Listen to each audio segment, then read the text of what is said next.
The following is a Richie on Sports production.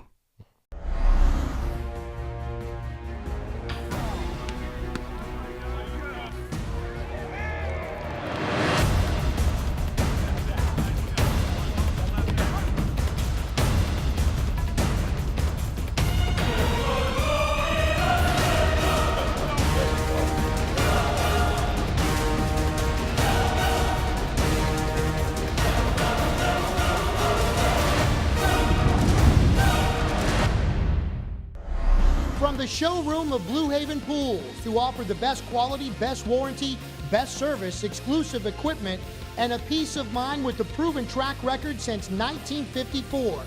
Welcome to the Purple, Black, and Gold. I'm Eric Ritchie alongside former Saints quarterback John Forcade. Glad you're with us today. For the next 30 minutes, we'll break it down Saints and LSU style. We start, John, with the Saints, and wow, a tough 26-20 loss on the road to the Jets, and a lot of the things that we've talked about all year kind of reared its head. It sure did, and I'll tell you, the thing that gets me is the way the Saints came out and performed against a team that they were better than. They should have won this football game. Turnovers, a lack of an offensive line, defensive getting run on. I mean, things you can just add up. It's not one thing. It's 3 or 4 different things. They got to regroup and get back. There's no way they should have lost to that game in New York against the Jets. Saints fall to 6-2 on the season, and again, a former Saint does a lot of the damage. Chris Ivory with the season-high 139 yards rushing, scored a touchdown as well. Stopping him was certainly a problem on Sunday. It was one of those deals where we needed to be more gap sound. You know, every guy kind of just needed to do their 111, you know, myself included, you know, and when you don't do that, you know, a good running back like Chris Ivory will expose you. As a defense, you have to come out and you got to be complete. You know, that's our goal. You know, you got to, you know, when you get off the bus, you got to stop the run. You know, when you let the run game open up, it opens up a whole nother can of worms. Then you got, you know, the play action, and then you kind of off balance and stuff, you know. So, you know, obviously our plan was to come out and stop the run, you know, and once we didn't do that, you know, it kind of opened a lot of stuff up. You know, Chris Ivory all week long kept thinking about playing the New Orleans Saints. I was with the New Orleans Saints. Now I'm at the New York Jets. He figured, I got to come in and do something. He turned it loose. 2 big running plays, 139 yards rushing, 1 touchdown. What more can you say? You know deep down he wanted this game bad. Saints didn't want it bad, but Ivory wanted it real bad, Ivory. No question about it. Saints wanted a first down on 4th and inches in the 4th quarter as well. Again, a play to their backup tight end, Josh Hill. It certainly got a lot of play this week. What's your whole take on the Josh Hill backup tight end reverse? You know, Eric, I don't believe when you get to that situation, it's 4th and 1 or 3rd and 1. What's wrong with having a quarterback sneak? And why do everybody always got to have an offensive line tight down, bunch up, run up the gut? Spread it out. Move them around. But a 4th down, reverse to a 3rd team backup, no way you call that play on 4th down. It's a play that the Saints obviously liked, and certainly that situation was there, and they went for it, and here they are talking about it. That was something we worked on in that situation. You know, I wanted to make that play. My number was called. You know, defensive end came upfield and made a play. If you just think about it common sense-wise, it's 4th and very short, so everybody should be selling out for the run. We kind of get in a formation and act like we're running a play that we run a lot, you know, and then here's the end around. And so it's one of those, you know, big play or no, you know, I mean, just kind of all or nothing. And unfortunately, you know, they sniffed it out, but I could pull up many clips on tape where they didn't, and we got big plays.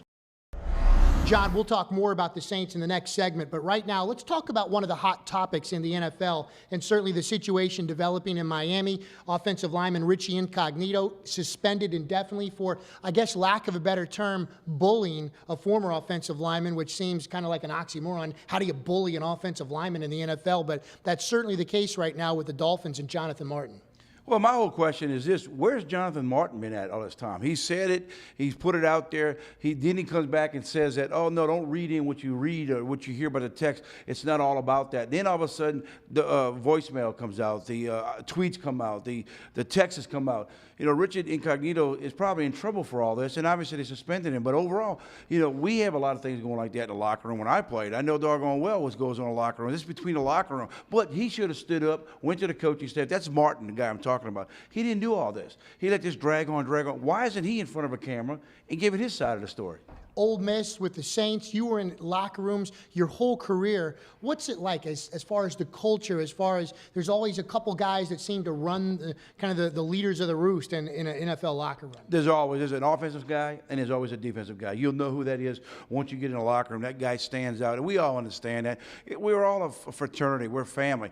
But what goes on outside of the locker room never should be brought up to the media, to the press. It's always in the locker room. If you got something between you and another player, you take it up amongst those players, get in a group maybe, or take it to the coach if it gets to the point where it's bullying. I've never seen any bullying. I've heard guys pay for this and buy this and do things. I had to buy offensive linemen things back there. That's part of the gig, but not what turned around and happened in Miami. $15,000 on a Las Vegas trip and wanting this and wanting that. It got out of hand. Like 4% of the guy's salary, certainly out of control, and certainly that is the hot topic right now in the NFL. Time for our first break here in the Purple, Black, and Gold. Coming up later in the show, we talk LSU and Alabama. That's right, it's Bama week.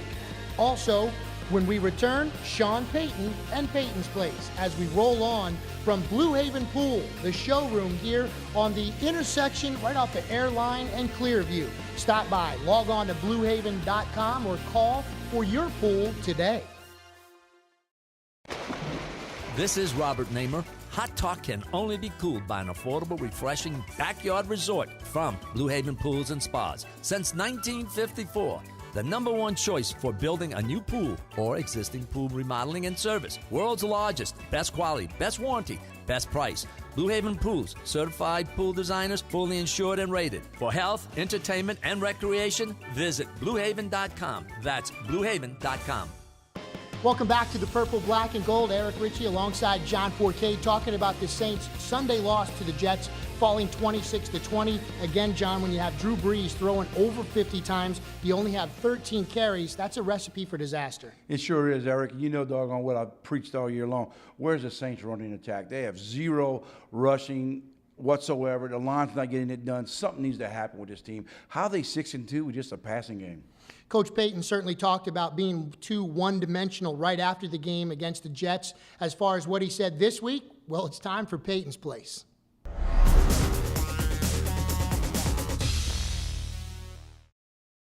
There were two key situations in that game. Certainly the 3rd and 1, where they call the timeout, and then we run a play on 3rd and 1, and then 4th down play that gets thrown for a loss. That sequence hurt us, obviously. I thought the sequence at the end of the 2nd quarter, where we were able to create some field position, we had them backed up on the 2-yard line, and then Chris is able to make a big run. That's a pretty big change of field position. Look, stopping the run's important for us. It starts with that defensively, and we've gotten a lead. Maybe a team's become a little bit more one-dimensional. The thing that's disappointing about yesterday is, we knew getting off the bus, this was a team that was going to run the football, and they knew they were going to run the football. I think everyone at MetLife Stadium knew they were going to run the football, and we weren't able to stop them. We felt going in we were going to throw the ball more just because of the type of defense we were seeing, and actually when we ran it pretty efficiently, and I didn't call enough runs. I mean, just looking at the tape, I think that now that might have been because they were playing us in more of a pass mode, but our guys, with regards to the run, the opportunities that we gave them, did a pretty good job, and the backs did a pretty good job, and that's something that is on me. Sean Payton needs to definitely get back on track right now. His running attack is unbelievable right now. He's not known for that. He could definitely run the football with this football club. They got good quality running backs, but he has got to show that he wants to run the football. Can't throw over 50 passes a game. Have Drew throw about 35, run about 20 times a game. You'll find out that this team can win that way. Paul Boron was at the Saints' latest game against the Jets. He goes on the road with the team as well as all the home games. Let's go ahead and join him now in Metairie to talk more about this game, John, and, of course, look ahead to the Cowboys. Eric, I think you'd agree that the Saints offense just hasn't been as crisp as we're used to seeing, and Sunday against the Jets was another example of that. Drew Brees under heavy pressure, no run game to speak of, penalties, and even burning through 3 timeouts in the first quarter. It's simple, the Saints just have not been sharp on offense. We've all got to just look in the mirror and really just see where individually we can get better, because those kind of mistakes, pre-snap penalties, and those are the kind of things that you don't want, because those can kill drives, and we just got to look in the mirror and see where we can get better. We're pretty far along now, and so that's unacceptable. There's times where, clock's winding down, maybe you don't like the look or, whatever it might be, and you're going to use those timeouts, and that's what they're for.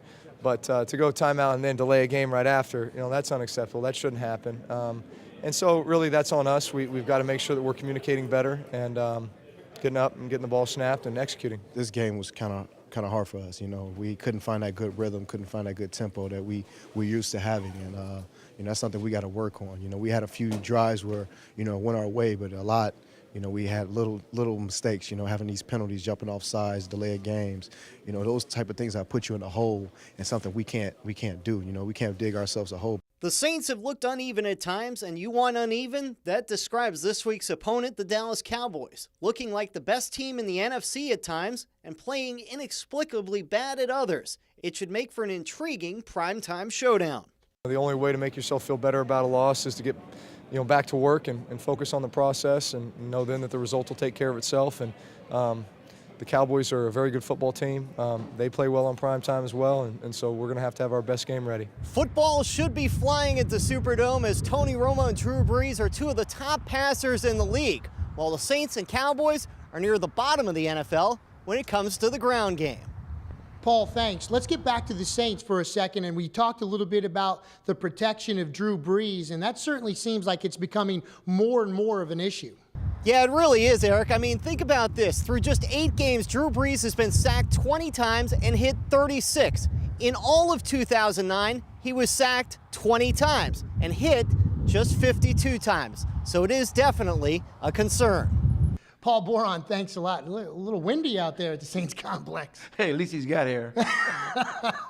Of course, CST is your place to get you ready for the Saints and the Cowboys starting on Thursday. Tom Gregory hosts Outside the Huddle on Saturday. We'll get you ready with CST tonight, Victor Howell and Paul Crane. Then on Sunday night, it's a special edition of Saints Tonight. We'll have all the post-game reaction from both locker rooms right here on CST. Time now, of course, to talk about John Forcade's 4 keys to victory against the Cowboys on Sunday night.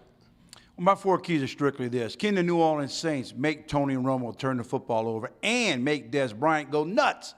Second key is, can the defense get back to where it's played the first 5 games of the season and not the way it's played lately?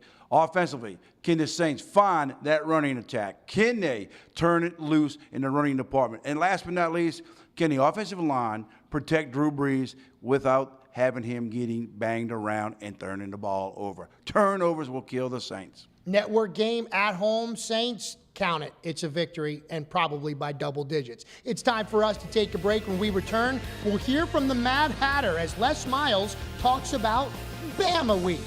Again, we're here at the showroom of Blue Haven Pools. It's a great place. It's got a proven track record since 1954, the world's largest. Log on to bluehaven.com.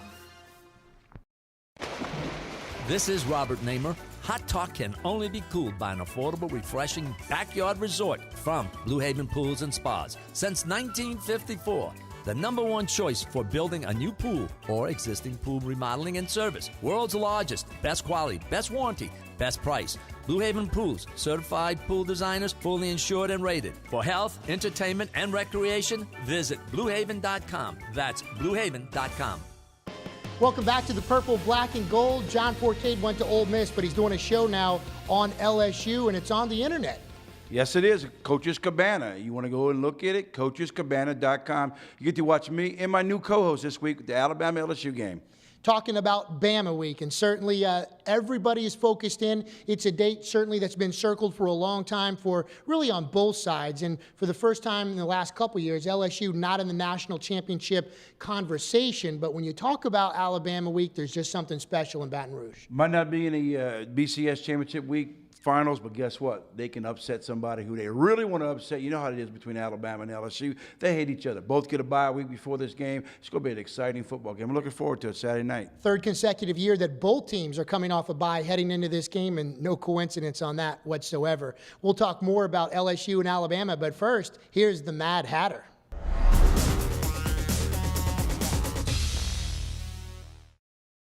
I can tell you this is the open date came at the exact right time. We're, a little nicked, and we needed it. And this will be it'll be fun to regather the troops.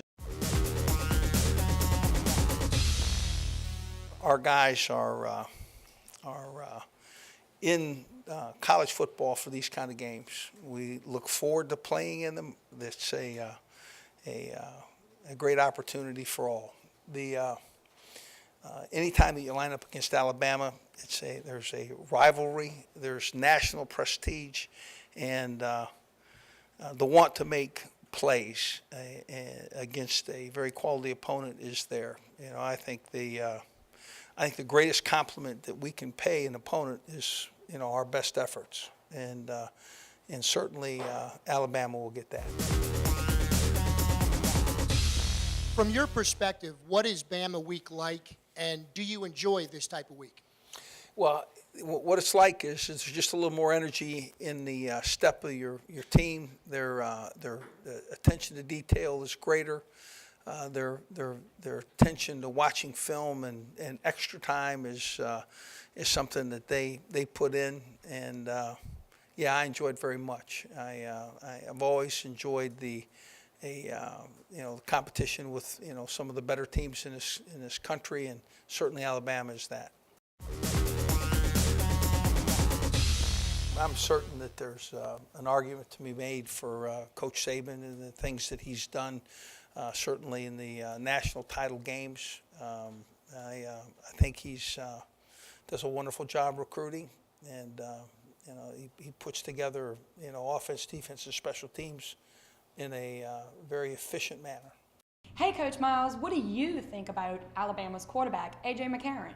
I think A.J. McCarron's a great within the scheme playmaker. I think he sees it. He makes all the throws. I think he's a tremendous leader. You have to have a confidence in your preparation. You have to know what you're going to see. And the good news is we've been down there every other year, and we play Alabama every year. So the understanding of who we're playing, I think we get that. Okay, I think the enjoyment and the want to play in this game kind of is an individual piece and kind of fits a team philosophy. But we're looking for those guys that want to go down there and play just in this game and look forward to playing in games like this. So I think our guys have that. The Mad Hatter definitely needs to have his game face on this week. You know who he's playing against: Alabama, Nick Saban. These two guys do like each other, but then again, they don't like each other. So the Mad Hatter, Les Miles, is going to get this team focused, ready to play. He needs to get these guys ready to play after coming off a win last week, but it was so-so the way they played against Furman. They will be ready to play against Alabama. Over the past decade, no team in the country has beat Alabama more times than LSU. The last 6 games at Bryant-Denny Stadium, LSU has won 5. Despite those numbers, John, Vegas has LSU a double-digit underdog. What do the Tigers think about being an underdog? Depends on who you ask. I had no idea. I don't even care about any of that. I'm just here to play the game. I mean, it motivates me. I feel like it motivates the whole team. I feel like, there's a lot of people doubting us. Every time we get doubted, we step up to the occasion. It doesn't matter to me whether I'm an underdog or not. I'm going to play with the same mentality and the same physicality and the same passion that I play with every game. So whatever it may be, once you're out on the field, who cares about who is predicted to win the game? That's kind of just stuff for the fans and stuff to get involved in, because once you're out there, you don't even remember half of that stuff. I can tell you that this team does not take on an underdog's mentality. It's a team that really feels like it can play with any, and so I don't know that we use it as motivation. It's certainly not been something that any rallying cry that we've wanted to make. I'm shocked LSU's 11-point underdog. I don't think it's going to be that big of a football game for point-wise situation. Right? I think the game is going to be played within a 6 or 7 point difference. Whoever wins the football game wins it by a touchdown. We'll take a break here in the purple, black, and gold. When we return, more on LSU Alabama as the Tigers look back to last year for a little motivation. As we roll on from the showroom of Blue Haven Pools. Stop by today and get a pool, check it out. Hot tub, they've got it. Right here on the intersection of Airline and Clearview. We're back after this. This is Robert Namer. Hot talk can only be cooled by an affordable, refreshing backyard resort from Blue Haven Pools and Spas. Since 1954, the #1 choice for building a new pool or existing pool remodeling and service. World's largest, best quality, best warranty, best price. Blue Haven Pools, certified pool designers, fully insured and rated. For health, entertainment, and recreation, visit bluehaven.com. That's bluehaven.com. It's an exciting time of the year, I guess, for everybody, for us, you guys, and the fans mostly. I think that this rivalry, goes without saying, be one of the biggest, in the nation. For us, especially going into the Alabama atmosphere, I think that, communication is going to be key, certainly. But for us, the preparation leading into that game, to have basically all our cards on the table. It goes without being said. You can feel it. You can feel it in the air. You can kind of just feel the concentration and the focus that everyone has and how they approach this week. So it's here now, and it's going to be exciting, and we're going to go take it each day at a time. And we can't play the game today. We just got to practice each day and just get ready for those guys. And it's going to be a big one Saturday. LSU Tigers talking a little bit about what Bama Week is like for them. Last year, there's going to be a little motivation this year. LSU led the #1 ranked team in the country all the way until under a minute to play. This screen pass to T.J. Yeldon will live in infamy in LSU Tiger history. It gave Alabama a 21-17 victory, and LSU still remembers it well. Last year, definitely left a bitter taste in our mouth, but that's why you got to play all 4 quarters till the clock's 0-0-0. Game's not over till it's over. And it's going to be a hard, tough battle. Especially going into Tuscaloosa and Bryant-Denny. They're going to have probably a sellout crowd like it was last time, and it's going to be loud. We just got to forget about the environment and just play football. Oh, yeah, we definitely know what we had last year, and people keep bringing it up, but we know, and we had the opportunity right in front of us, and we know what it meant if we would have won that game. And I think that's going to help us going into this year's game, especially with the record we have and with their record as well, and them being the #1 team in the country. It's going to be huge to knock them off that pedestal that they're on and just give us an opportunity to kind of achieve some of the goals that we want to achieve this season as well. So we're looking forward to it. Last year's football game was really unbelievable. McCarron was only 1 of 7 in the 4th quarter with 0 yards until that last series right there when they won the football game, 21-17. This game will come down to the last play, the last quarter. Probably for whoever's get the football wins the game. For the 4th consecutive meeting, the LSU and Alabama showdown will match one of the #1 ranked teams in the country, and Alabama certainly brings that into tow this week against the LSU Tigers. The LSU Tigers, again, like Alabama, coming off a bye, ranked 13th in the country this season after a 7-2 record. Now, as for 4K's 4 keys, John, line them up for us.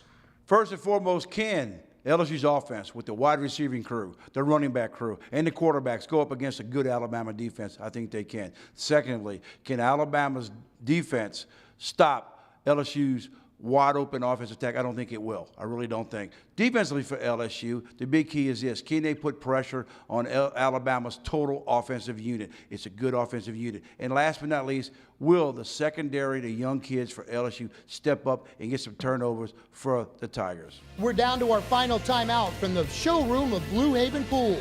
We're back to wrap up this week's edition of the Purple, Black, and Gold after this.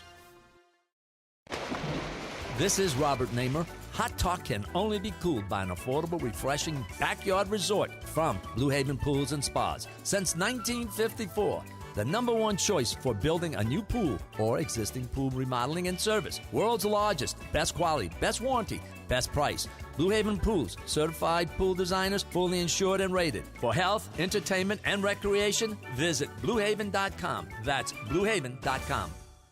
high school football, and do not forget about the latest website craze. It's NOLACatholicLeague.com. The website is barely 2 months old. It's got videos, features, stories, and the history of the Catholic League. This week, we've got highlights of Rummel's latest win. It's their second shutout in 4 weeks, their third of the season, as they knock off the 7th-ranked 5A team in the state, Holy Cross, by a resounding 28-0 final. Defense was certainly the story of this game, but the Rummel Raiders have got it going on, their 6th win of the season. Their head coach, Jay Roth, of course, coming off a 5A state championship. We talked to Coach about this upcoming playoff format versus select and non-select. It's a weird situation, and it's about to get stranger. As a playoff format, Eric, I think people are finally going to realize what this thing's all about in a week when they announce 2 separate state championship formats. You know, we've played the season, the publics have played the private, and everybody's been happy, hunky-dory, like there's no problem. But, you know, in 5 or 6 weeks, we're going to declare 2 state champions in every division.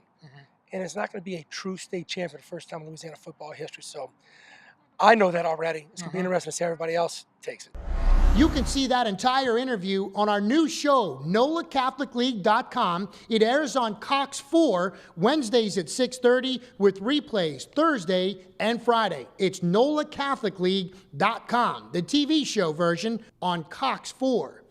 Also, RiverParishFootball.com. Features, highlights, and certainly a lot to talk about in the River Parishes this week, starting with those Destrehan Wildcats coming off a controversial week on the field. Well, they racked up 63 points and defeated HL Bourgeois 63-8 to go to 8-1 on the season overall. Rushing was the story of this game. They also got 3 defensive touchdowns. Our Cox 4 game of the week on Friday in New Orleans, it's McDonough 35 at Bell Chase. Time now to give our shout-outs in the purple, black, and gold. John Forcade, you're up first. My shout-out goes to Chuck Eldridge, who beat me for the club championship this past week at the Bridges on the Gulf Coast. Shot a 74. It's pretty doggone amazing to beat me. What'd you shoot? 84. 84. John Forcade. I had a rough day. I was 1 off the stroke lead going to the back 9. Right. Shot a 7 on number 10 and went. That was over. Did about as good as the Saints did in the second half against the Jets. I choked. My shout-out goes to Leonard Fournette. And if you haven't had a chance to see this St. Aug running back, time is winding down. You really need to make an effort because the kid is something special. Another reason to root for number 5, well, because he actually switched his jersey numbers this past week to number 86 to honor a teammate's mother who had passed away from breast cancer. Here's the story from Leonard himself.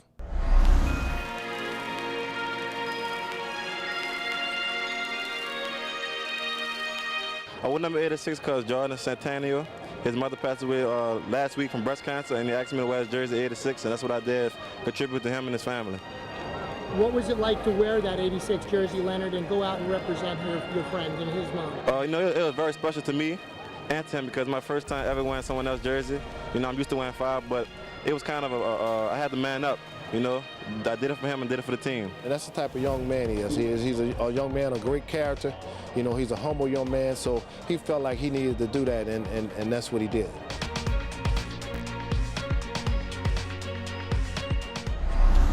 And on the field, John, of course, St. Aug wins again. They're the number 1 ranked 5A team in the state. Fournette, another day at the office, about 230 total yards passed, caught, and rushed for over 100 yards, and he scored 2 touchdowns. What more can you say about a young man? LSU better go after him hard. Well, I'll tell you what, he's an impressive individual, humble. He's got it kind of together, and obviously on the field, he is just unbelievable what he can do with the power and the speed. And what I like most about him is that it seems like at an early age, he already gets it. He does. And the thing about him, he looks just like an Adrian Peterson, doesn't he? I mean, he just looks that big, that strong, that powerful. That's why he's the number 1 player in the country. We wish him the best, but we wish you the best, too, for watching this week's edition of the Purple, Black, and Gold from the showroom here at Blue Haven Pool. That will do it for now. For all the good people here at Purple, Black, and Gold, my man John Forcade, I'm Eric Ritchie. Thanks for watching. We'll see you again next week on the Purple, Black, and Gold.